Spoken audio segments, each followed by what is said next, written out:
Kalau push up pakai tangan, kok dia pakai kumis ya? Aneh banget, Push up itu bener, pakai tangan, jangan push up pakai kumis. Udah kehabisan nafas aku. Udah minta buat nafas buatan sana. Wah, wah, wah. Minta nafas buatannya Mas Tevi. Wah. Emangnya Tevi memerankan apa waktu itu di Aku sinetron? di sini Dokter, jadi Mas. dokter. Oh, jadi Oh, dokter. iya. Berarti benar. Iya. Yaudah, kalau begitu Tevi sama Rita boleh dong ajak ibu-ibu, bunsai-bunsai untuk nonton sinetron kalian. Iya, jangan ketinggalan. Iya. Nonton sinetron keren Bintang Samudra mulai Mulai Sabtu 10 September jam pukul 6 sore. 18.00 Hanya di Antv. di Antv. Catat ya, Bu. Ya, kita lihat dulu yuk. Iya, Cuplikannya seperti apa? Penasaran aku. Bintang Samudra. Ini dia. Bukunya drama percintaan. Wah, Ini tau nggak? Ini ceritanya itu kayak di film layar lebar tapi berseri. setuju banget. Dan memang ceritanya ini ya, kayaknya ada drama percintaan, ada actionnya Actionnya, juga, banyak. lengkap semuanya ya. Lengkap. Aduh, seru Harus banget ini. nonton dan pasti banyak inspirasi juga nih di sinetron tersebut. Nah, bicara soal inspirasi, kita juga akan mendatangkan sosok inspiratif yang bisa meraih kesuksesan dengan keterbatasan yang dimilikinya untuk memberikan semangat buat berkarya. Langsung aja kita lihat. Ini dia videonya. Besti Bonsai menjadi difabel bukanlah penghalang buat lelaki parubaya ini. Bapak Hasan Basri menjalani kehidupannya dengan semangat terus berkarya.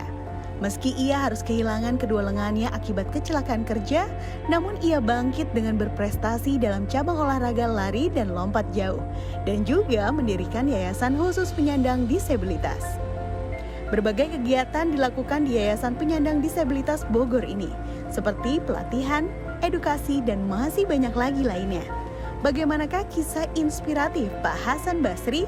Selanjutnya hanya di Rumah Idaman, bikin nyaman. Kali ini kita kedatangan narasumber yang sangat inspiratif dan memotivasi kita untuk selalu tetap semangat. Yes. Kita kehadiran Bapak Hasan. Ya. Selamat pagi Pak. Pagi, Terima kasih udah mampir di Rumah Idaman. sama-sama. Luar biasa ini. Bapak ini adalah seorang difabel yang sangat berprestasi ini dalam bidang atletik. Ngomong cerita dong Pak, biar kita bisa lihat nih, biar kita juga semangat. Iya, Ini alhamdulillah. medalinya diraih di kapan ini Pak? Boleh saya perlihatkan ya, Pak? Iya boleh. Ini di 2018 saya ikut Pekan Paralimpik daerah di Kabupaten Bogor. Di Bogor tuh, Pak? Iya di Bogor. Oh, tapi Bapak memang atlet? Atlet, alhamdulillah saya mendapatkan medali emas dan perunggu di lari. Dari emas, Pak. Ada Di lari bidang atletik berarti? atlet. Oh, Bapak sudah mendalami olahraga sejak kapan, Pak? Sejak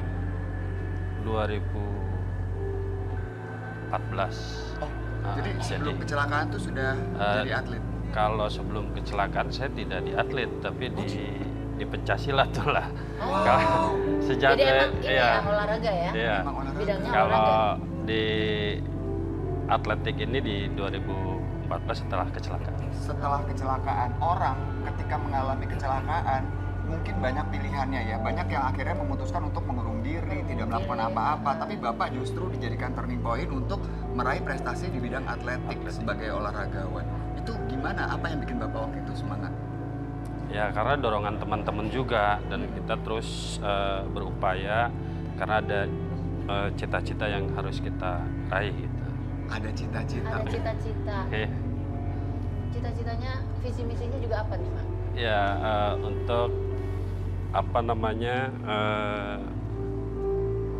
merangkul semua disabilitas yang dalam Tetap keterpurukan harus tetap semangat terus bisa berkarya dan bisa untuk berprestasi di segala bidang. Khususnya lebih karyanya lebih berkembang ya Pak ya? Iya, lebih berkembang. Luar biasa. Itu yang kita Tapi harapkan. ngomong-ngomong, awal terjadinya kecelakaan kerja ini gimana Pak? Saya kecelakaan kerja di 2006 itu di Karawang, memang kecelakaan kerja terkena sutet. Apa Terganti. itu sutet? Ted, yang listrik power itu ya? Iya, Apa? yang Power listrik. berapa ribu watt. Masya Allah. Jadi Bapak ini terkena sutet? Sutet. Jadi memang sedang mengerjakan ID Tower papan reklame. Lalu gimana Pak reaksi Bapak setelah dokter menyatakan Bapak harus diamputasi? Saya terima karena ketika dokter harus diamputasi memang saya minta amputasi. Bapak yang Tapi sebelah ya, yang sebelah ini. Tapi ternyata harus dua-duanya ya sudah kita Bapak terima. bisa sangat ikhlas menerimanya sih Pak. Ya, karena memang sudah saya sadari itu memang kecelakaan kerja dan saya minta sembuh untuk supaya bisa berkumpul dengan keluarga lagi. Jadi di situ keluarga sih yang menguatkan saya untuk tetap. Tapi peran ibu sama anak-anak di rumah ini ketika mendampingi proses penyembuhan Bapak gimana tuh? Alhamdulillah masing-masing memberi support terus ke saya dan saya juga selalu untuk mandiri lah ya, untuk makan minum sendiri lah gitu. Walaupun ya resiko yang harus Hebat banget nih Pak. Luar biasa banget ya. Dan tadi Pak Hasan bilang nih bahwa salah satu yang juga membuat beliau ini semangat adalah karena ingin sekali memberikan manfaat untuk rekan-rekan difabel di luar sana juga ya. Itu yang Bapak wujudkan dalam bentuk nyatanya bikin apa Pak? Ya, kita berikan pelatihan-pelatihan seperti handicraft, kewirausahaan, Iya. menjahit. Jadi gitu. bentuknya yayasan nih Pak. Yayasan. Wow. Jadi yayasan ini dibentuk setelah saya mendapatkan medali. Berapa orang yang ada di yayasan sekarang Pak? Sekarang sudah banyak, Sudah sekitar banyak ya. 200-an. Wow, 200. Ini awal terus pelatihannya kegiatan apa saja yang dilakukan yang ada di yayasan Pak? Pelatihannya apa aja nih? Di sana kita ada psikososial dan fisioterapi ya. Jadi untuk anak-anak cerebral palsy itu di terapi syaraf shiatsu, autis dan sindrom sama ya. Kita terapi, edukasinya untuk sekolah calistung, terapi alam seperti itu. Dan kita berikan juga keterampilan sesuai dengan minat bakat anak itu sendiri. Nah itu Iya. juga penting ya Pak ya, supaya mereka bisa berdaya gitu dalam kehidupannya. Riza kayaknya mau nanya Iya, nih Pak. kira-kira Siap. Bapak dibantu sama siapa untuk mengelola yayasan itu? Ini dari kita untuk kita, jadi teman-teman aja bersuadaya. Pengajaran khusus dari orang yang lebih paham gitu nggak ada ya Pak? Nggak ada. Kebetulan dari orang tua disabilitas sendiri yang basicnya guru, ya mereka siap Mereka- untuk mengajar. Tapi ada donatur gitu maksudnya? Donatur ya kalau selewat-selewat ada, kalau donatur tetap nggak ada. Jadi kita memang murni swadaya dari semua teman-teman yang memberikan di keropak lah. Benar. Saya bikin keropak. Jadi setiap kegiatan kita simpan keropak, mereka masukin ke keropak. Tapi ada nggak Pak? Steffi barangkali mau Iya. tanya. Ya, siap. Dulu yang Bisa tinggal banget, di yayasan Mas Adam. Bapak, terus sekarang jadi sukses atau kerja di luar gitu. Ya alhamdulillah teman-teman saya sudah ada yang punya rumah makan. Udah pada sukses ya Pak? Sebab pepes ada, terus Ada yang PNS juga ternyata. ada yang sudah menjadi PNS, ada yang sudah sekarang menjadi atlet internasional, ya paragim, ada yang usaha-usaha lainnya ada. Luar biasa ini. Sumber operasionalnya yayasan Bapak dari mana Pak? Mulai dari makanannya, kebutuhan sehari-harinya. Itu dari keropak kita kelola. Tapi ada donatur yang suka ngasih, pasannya ada beras, karung, ya. Saya manfaatkan untuk makan siang. Mungkin Mas Adam bisa jadi donaturnya nanti untuk kedepannya untuk Amin. mengembangkan ini yayasannya. Ya memang Sama masih Bapak banyak kebutuhan ya, karena alat-alat itu yang harus kita penuhi untuk Iya. penanganan disabilitas sejak dini. Iya. Wah itu keren banget sih. Kita mau nanya sama Riza Mas Tevi nih sebagai anak-anak generasi muda yang sekarang ini sedang produktif-produktifnya gitu ya. Melihat ada kayak Pak Hasan ya yang punya semangat luar biasa di tengah keterbatasan yang harus dihadapi. Kalau Stevi gimana melihatnya? Iya, bangga banget sih. Karena kalau di posisi Pak Hasan, nggak tahu sih aku bakal kayak gimana. Pasti untuk mencapai titik mau berjuang lagi tuh pasti butuh proses yang lama banget kan. Apalagi yang dulunya aktif terus tiba-tiba mau nggak mau karena kecelakaan jadi nggak bisa. Jadi saya bener-bener bangga banget karena nggak mungkin semua orang bisa kayak gitu sih. Rata-rata sih kebanyakan nyerah atau Akhirnya jadi down ya malah. down dan butuh waktu lama. Tapi Bapak enggak ya Pak? Keren banget. Keren banget. Kalau dari Liza apa? Yang pasti sangat menginspiratif ya. Dan menurut saya Bapak sama sekali nggak ada kekurangan. Ya, kekurangannya bisa menjadi sebuah kelebihan. Justru harusnya kita yang malu. Kita masih punya fisik yang utuh, masih sehat gitu, tapi nggak mau berusaha. Karena malas juga ya. Iya, kalau kita malas, kita yang malu. Jadi sangat menginspiratif. Setuju Semuanya. sekali dengan apa yang dikatakan Bapak. Bapak, ini apa harapan Bapak Hasan untuk ke depannya buat teman-teman yang masih ada di yayasan yang sama mendapatkan disabilitas? Ya. Harapannya Yang masih ada yayasan Bapak. iya, untuk yayasan sendiri memang saya kan masih menumpang ke pemerintah ya gedungnya. Ya. Jadi belum punya. Harapannya kita ada tersendirilah karena kebutuhan anak itu lebih ini ya untuk kebebasan mereka. Kalau numpang kan masih nggak bebas. Semoga didengar Ya, ya. Amin. ya mudah-mudahan sih itu ya harapannya dan memang alat-alat terutama untuk penanganan terapi karena kan memang Masih terbatas ya Pak ya? masih terbatas dan ini PR untuk anak-anak yang harus kita kembangkan dengan kemandiriannya karena kan tidak semua anak-anak bisa seperti yang apa saya lakukan karena biasanya dukungan dari orang tua yang suka malu ya karena aib dan lain sebagainya tapi ketika bergabung ke kita merasa ada banyak teman jadi akhirnya ya Semangat happy lagi, aja mereka gitu semangat happy, ya. bangkit lagi. Pak, Siap. harapannya luar biasa. Ibu-ibu yang ada di sini, boleh kita sama-sama amini ya. Kita doakan juga nih, semoga tercapai keinginannya. Semua bisa bilang amin.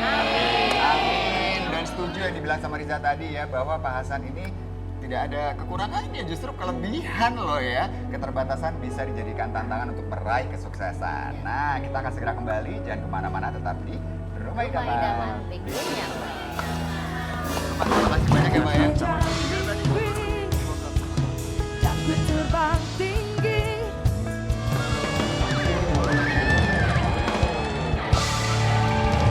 Saatnya kita masuk di tempat bawang, tempat harga bawa pulang. Aduh, ini ya yang di box udah isinya 14 juta. Ibu-ibu tangannya harus aktif. Nanti ya, tapi kali ini kita masuk di tempat bawang dulu. Ya. Siapa yang berhak masuk ke grand utama Ya. akan bisa masuk di situ. Iya. Berarti kita harus cari peserta dulu dong. Ya iyalah, saya akan cari 2 orang komunitas di sebelah sana, sebelah kanan dan kiri. Silakan Mas Adam memilih. Siap, aku juga ya Sama Bun. Mas Indra. Musik! Oke, nah Oke. kita kenalan dulu dong sama ibu-ibu. Ibu namanya siapa? Nama saya Bu Nani Haryani. Ibu Nani Haryani Dari mana? ya. Dari mana Bu? Wisata Religi Purwakarta. Purwakarta. Kalau Ibu dari Nama komunitas? saya Rosida. Ibu Rosida. Ya, Dari Iya, halo. Purwakarta. Dari Wisata Religi. Siap. Dari kalau Purwakarta. begitu, Ibu dari silakan. mana Bu? Dari komunitas Macan Kramat Pulau Krapul. Oke, langsung aja deh ya kita Oke, bermain nih. langsung Udah aja ya. ada 2 tim di sini ya. Yuk. Oke. Oke, yang nah. pertama nih ya ibu-ibu. Gamenya adalah TTS. Tebak-tebak. Syah.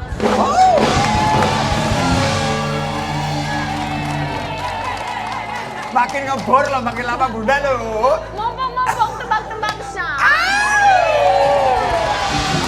Caranya gimana nih? Caranya nih ya, ibu-ibu dengerin baik-baik ya. Ya. Kedua tim ini harus menjawab secara berebutan dengan menekan bel. Jadi nekan belnya kudu rebutan ya. Ya. Ya.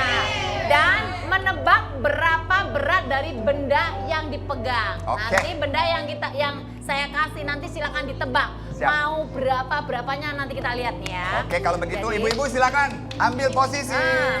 Ibu boleh di sebelah sana, ibu berdua di sini. Nah, tim ibu di sini, Bu. Tim Ya. Purwakarta. Nanti kalau ibu siapa yang cepat duluan boleh menebak. Ya. Oke, siap ya. Jadi gini, ibu nanti menebaknya itu dalam Ibu dengerin kilogram. dulu. Ya, dalam kilogram, tapi kalau mau ditambahin misalnya 1,2, 1,3 terserah boleh. Nah, tapi Bu, tidak boleh melebihi berat dari barang tersebut. Kita cari yang paling dekat, ya. Ya. Tapi nggak boleh lebih dari beratnya. Siap ya Ibu ya? Siap. Oke, kalau Boleh begitu. dibantu juga ya, Bu, ya? Nah, Boleh. Riza bantuin ya. Oke. Steffi di sini boleh ya? Oke, ya. Kita mulai dengan barang pertama. Barang Silakan pertama Mas kita Adam. adalah Ayo silakan barangnya. barang pertama kita yang akan ditebak ibu-ibu. Ini ya. Adalah durian. Ini Dua adalah durian. durian. Ya. 2 kilo lah. Nah. Yang akan Ya, ditimbang adalah ibu-ibu. durian. Biar pegang nih, biar kira-kira dulu nih. Boleh. Berapa kilo beratnya ya? Silakan Bu, pegang Nah, Bu. silakan baru pencet belnya. Siapa yang cepat dia yang menebak duluan. Oke. Kiro. Oke. Siap Bu? Udah ya? Siap. Berapa? Oke. Ibu silakan dipegang. Nah. Wow, aromanya wangi Tapi banget. biasanya nimbang pisang, nimbang. Ayo langsung pencet Bu. Kalau tahu Bu, berapa Bu? Silakan. Udah lapangan juga. Boleh dituliskan? Boleh Masih dituliskan? bisa nih. Yang gede tulisnya, Steffi boleh bantu. Yang biasa nimbang Oh iya, kelapa ditimbang juga ya? bisa nih. Pasti. Oke, Tebakannya benar. sudah dijawab. Ibu boleh menuliskan Ibu berapa? jawaban ibu Silakan, berapa Bu. kira-kira? Oke, kita lihat dulu ya. Jawaban dari kelompoknya Steffi Oke, dulu nih. jawaban dari ibu-ibu udah Dari siap semua kelompok ya. Steffi, jawabnya adalah 2,8 kilogram. 2,8 kilogram. Oke, 3,3 kilogram. siap. Kita lihat ya. Mana yang lebih mendekati dan nggak boleh lebih dari berat barangnya. Lihatin boleh ke kamera ya. Ibu diginiin, Bu. Kita lihat dan berat dari dua durian adalah lepas Mas.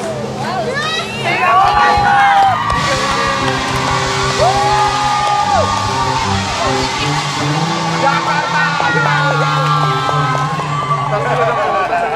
Ternyata jauh, mereka lebih dekat, nggak apa-apa ya. Tim Riza pemenangnya.